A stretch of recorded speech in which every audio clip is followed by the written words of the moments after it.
Happy Wednesday, America. I'm Paige Terner, welcoming you back to Morning. Our top story today revolves around Boogie the Butterfly Goes to the Library.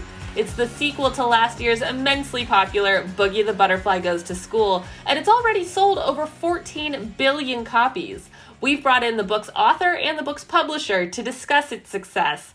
Archer R.R. Arrington and Bobby Noodle, welcome to Morning. Thank you, Paige. It is a pleasure to be on the show. Good morning, Paige, and hello from Boogie Land. Well, thank you so much for joining us. Archer, as the author of the Boogie the Butterfly series, what can you say about Boogie the Butterfly Goes to the Library? Well, for this book, Boogie got to continue to explore her love of reading by finding a place where she can read books even when she's not in butterfly school. She's so excited to share what she learned about reading and especially about the correct way to read a book. Okay, great. Our next question is for Bobby. Bobby, as of today, there are thousands of reports of children who have gotten severe paper cuts while reading Boogie the Butterfly Goes to the Library. Parents and paper scientists blame the book's ultra-sharp, razor-thin pages. You are the head of Parsimonious Publishers. How did this happen?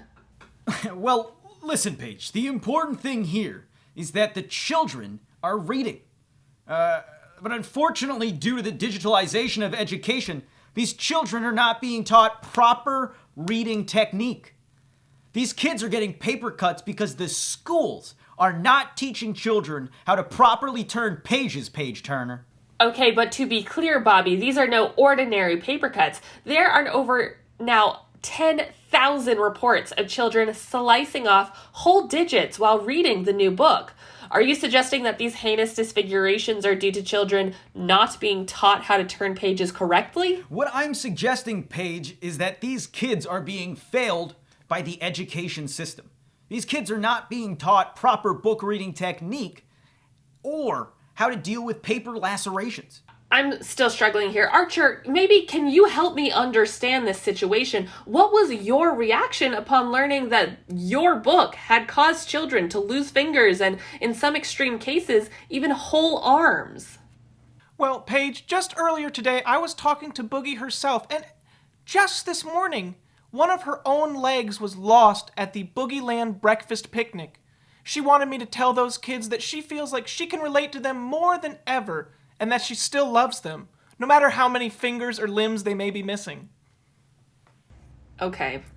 Well, we are almost out of time, but before we go, I want to ask, what do you have to say to the families of the two children who died this morning after sustaining injuries from Boogie the Butterfly Goes to the Library? Paige, let me handle this. Paige, it is tragic that these kids succumb to their hemophilia.